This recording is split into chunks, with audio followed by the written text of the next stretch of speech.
بسم اللہ الرحمن الرحیم۔ السلام علیکم۔ حاضر ہے طاہر پرواز آپ کی خدمت میں عالم پرواز کے ساتھ سمیع بصری کالم۔ آج آپ سے بات کرنی ہے کہ ایک تو کرکٹ کا کھیل ہوتا ہے، ایک ہاکی کا کھیل ہوتا ہے، ایک فٹ بال کا کھیل ہوتا ہے اور ایک سائفر کا کھیل ہوتا ہے۔ تو جناب سائفر کا جو کھیل ہے، سائفر ٹورنامنٹ اب اپنے فائنل میں پہنچ گیا ہے۔ دوسری بات آپ سے کرنی ہے کہ صدر عارف علوی محترم کے چیمبر میں فائل موجود ہے۔ میں نے کل آپ سے کہا تھا کہ صدر صاحب اگر آپ کے عملے میں سے کوئی بول پڑا تو پھر آپ کے لیے مشکل ہوگی، تو آپ کے پرنسپل سیکرٹری وقار احمد بول پڑے۔ اور تیسری بات یہ ہے کہ رانی پور کا رنگیلا راجہ، وہ تو آپ نے آج کل سنا ہوگا کہ کس خوفناک قسم کی خبریں وہاں سے آ رہی ہیں۔ اس کے بارے میں بھی میں نے کہا تھا کہ جو فاطمہ بچی جسے مار دیا گیا، تو اس سے پہلے کوئی اور بچی مرے، وہاں پہ جا کر باقی بچیوں کو بازیاب کرایا جائے۔ وہ تو الحمدللہ ہو گئیں، لیکن لگتا ہے یہ کوئی رانی پور سارا ایسے پیروں سے بھرا ہوا ہے۔ کوئی ایک اور پیر نے ایک 20 سال کی دلہن غائب کر دی۔ تو شروع یہیں سے کرتے ہیں۔ رانی پور کے بااثر لوگ، بظاہر بااثر لیکن اتنے بااثر کہ انہوں نے غریبوں کو چکمے دے کر پیری فقیری میں الجھا کر ان کے بچوں کے ساتھ زیادتیاں، اور پھر خاص طور پہ انہیں مشقتی بنایا ہوا ہے۔ وہاں پہ فاطمہ بچی کا پوسٹ مارٹم تو ہو گیا، بہت سی باتیں سامنے آ رہی ہیں، معاملہ عدالت میں ہے، لیکن جس تیزی سے ایسے کیسز کا فیصلہ ہونا چاہیے وہ نہیں ہو رہا۔ جیسے رضوانہ جو اسلام آباد میں سول جج کی درندہ بیوی نے جس انداز سے اس کو مارا پیٹا کہ اس کے زخموں میں کیڑے پڑ گئے، اس کا بھی ابھی تک کوئی صورتحال سامنے نہیں آ رہی، کیونکہ وہ سول جج پیش نہیں ہو رہا، جبکہ جے آئی ٹی کہہ رہی ہے کہ ہم بار بار بلاتے ہیں وہ نہیں آتا۔ وہ کہتا ہائی کورٹ مجھے، اور ہائی کورٹ والے ایسا کوئی اجازت نامہ نہیں دے رہے، جس سے مزید تاخیر ہو رہی ہے۔ تو یہ رانی پور میں جو نیا واقعہ ہے، یہ ایسا عجیب ہے کہ لوگ بھی ضعیف الاعتقاد ہیں۔ پیر کے پاس گئے اور کہا کہ جی یہ ہماری بچی جو ہے اس کا شوہر سے جھگڑا رہتا ہے، تو پیر صاحب نے کہا امانتاً یہ بچی ہمارے گھر میں رکھ دو۔ اب جب وہ بچی کو لینے گئے تو انہوں نے کہا آپ کی بچی تو لاپتہ ہو گئی ہے۔ یاد آیا آپ کو میں نے جو رانی پور پہ پہلے پروگرام کیا تھا، اس میں یہ ذکر کیا تھا کہ جب لوگ آئیں گے پتہ کرنے تو یہ کہہ دیں گے جی آپ کی بچی تو بھاگ گئی ہے، لاپتہ ہو گئی ہے۔ تو یہ دوسری بات بھی سچ نکلی۔ آپ ایسے لوگوں کو سمجھائیں جو آپ کے ارد گرد ہوتے ہیں کہ ضعیف الاعتقادی سے کام نہ لیں۔ میں نے لوگوں کو خالی پیاز اپنے ہاتھ پر توڑ کے بکے سے توڑتے ہوئے اور سوکھی روٹی کے ساتھ کھانا کھاتے دیکھا ہے۔ بھوکا کوئی نہیں مرتا۔ یہ جو بچے ڈھونڈ رہے ہوتے ہیں ہمارا بچہ کچا کھانا کوڑے میں، جو ہم بہت ظلم کرتے ہیں کہ ہم پھینک دیتے ہیں، وہ اس میں سے بھی اٹھا کر کھا رہے ہوتے ہیں اور انہیں کوئی انفیکشن نہیں ہوتی۔ ان کا امیون سسٹم اتنا مضبوط ہو چکا ہوتا ہے، مرتا کوئی نہیں۔ اللہ تعالیٰ کیڑے میں، پتھر میں بھی کیڑے کو خوراک دیتا ہے۔ تو صرف چند پیسوں کے لیے اتنا نہ کریں کہ آپ جس پر اتنا اندھا اعتماد کر رہے ہیں کہ اپنی بیائی بیٹی 20 سال کی، اس کو آپ نے وہاں پہ بھیج دیا امانتاً۔ تو امانت آج کل پتہ ہے آپ کو کون امانت دار ہے، امین اور صادق؟ بس رہنے دیں، اس سے زیادہ بات نہیں کروں گا۔ اب آتے ہیں جناب صدر صاحب نے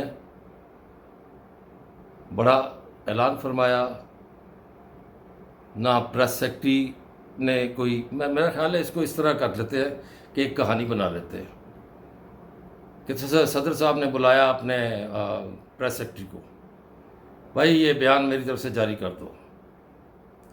پریس سیکٹری نے جب دیکھا تو اس نے کہا جی سر وہ ہے کدھر ہے بل، وہ چھوڑو اس بل کو، یہی کہا ہوگا کہ چھوڑو اس بل کو، جو میں کہہ رہا ہوں وہ کرو۔ پریس سیکٹری نے کہا ہوگا سر میں تو نہیں یہ کرتا، کیونکہ میں بھی اسی شعبے سے رہا ہوں۔ تو پھر انہوں نے بلایا ہوگا پرنسپل سیکرٹری کو، وہی یہ پریس سیکرٹری جو ہے یہ کام نہیں کر رہا، یہ کہہ رہا میں نہیں کروں گا۔ کہتے سر بل اس نے پرنسپل سیکرٹری وقار احمد نے کہا ہوگا، یہ مفروضہ ہے کہ وہ آپ کے پاس پڑا ہوا ہے، آپ کے چیمبر میں ہے، نہیں جب میں کہہ رہا ہوں کہ آپ اس طرح کریں تو آپ کیوں نہیں کر رہے۔ جب چاروں طرف سے مایوسی ہو گئی تو موصوف نے ٹھوک دیا ٹویٹ، اور ٹویٹ بھی ایسا ٹھوکا کہ جس میں نہ سچ کا پتہ چلتا ہے نہ جھوٹ کا پتہ چلتا ہے، متضاد چیز، شکوک و شبہات پیدا کرنے والی۔ اس پہ کیا کہا کہ میرا عملہ جو ہے وہ مجھ سے تعاون نہیں کر رہا۔ میں نے ان سے بار بار پوچھا، یہ کوئی خالہ جی کا واڑا نہیں ہے کہ آپ کھڑکی کھول کے کہیں ہاں بھائی وہ ہو گیا کام۔ آپ کو یہاں پہ کسی سیکشن افسر بن کے نہیں بیٹھے ہوئے، آپ صدر پاکستان ہیں، آپ کا ایک نظام ہے، ایک طریقہ کار ہے، پوچھنے کا بھی انداز ہے، پوچھنے کا انداز ہے جو کہ آپ نے استعمال نہیں کیا، اور اب آپ مشکل میں ہیں۔ لیکن آپ نے پوچھا ہی نہیں ہوگا، کیونکہ آپ کو تو اپنا ٹویٹ، اپنا مافی الضمیر بیان کرنا تھا کسی کے کہنے پر، تو کسی کے کہنے پر آپ نے یہ کر دیا۔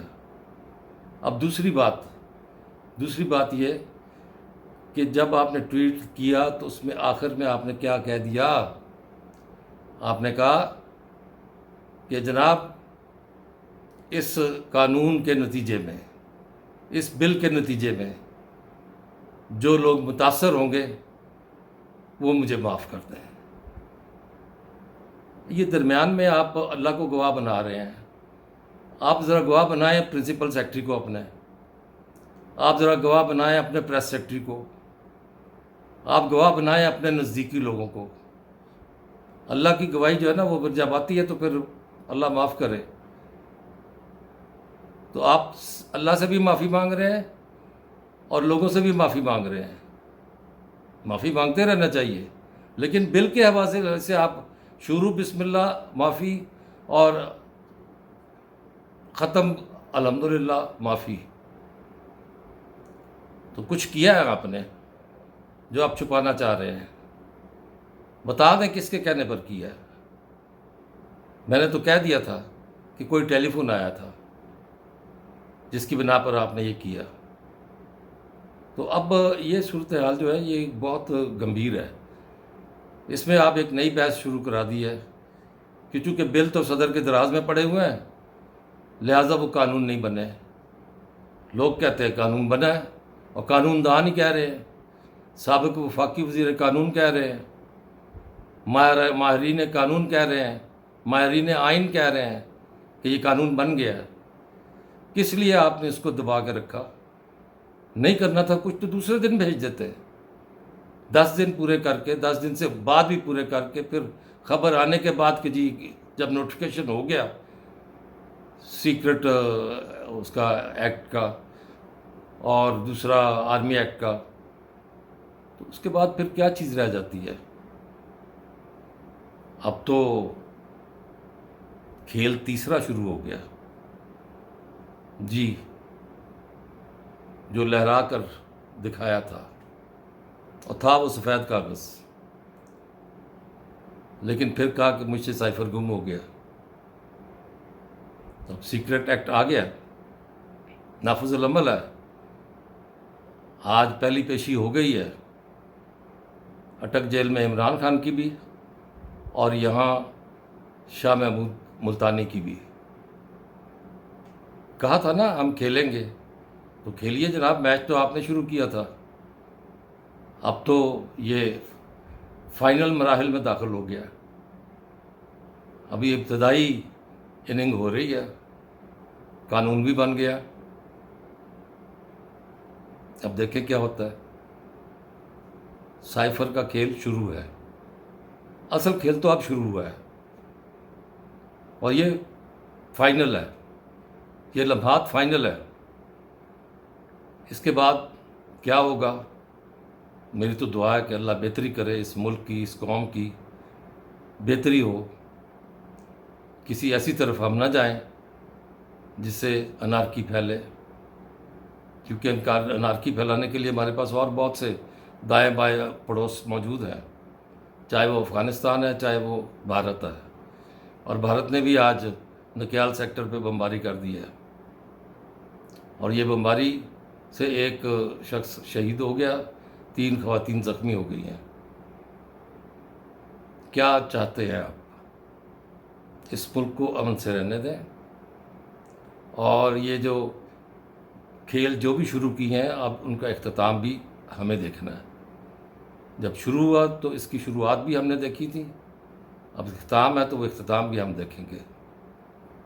اور اس کے ساتھ ہی میں اپنی گفتگو بھی ختم کرتا ہوں، لیکن ایک گزارش کروں گا، سبسکرائب ضرور کیجئے، بیل آئیکن جو ہے اس کو دبا دیجئے، اگر چاہیں تو رائے دیجئے، چاہے تو دوستوں کو بھی شیئر کر دیجئے۔